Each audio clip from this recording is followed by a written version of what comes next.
Alright, what's up? Today we're going to be checking out a grenade meant for airsoft, but there aren't any BBs in it.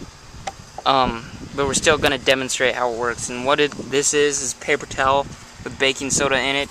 And what you do, this has vinegar in it, and you put it in that, and it should explode.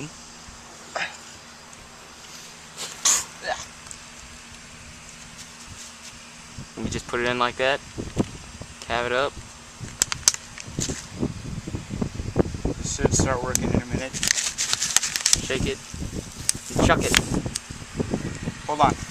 Gotta wait till it's like rock solid again. Should we chuck it against the fence? Nah. Yeah, feel this. Okay, we can go. Feel it. Yeah.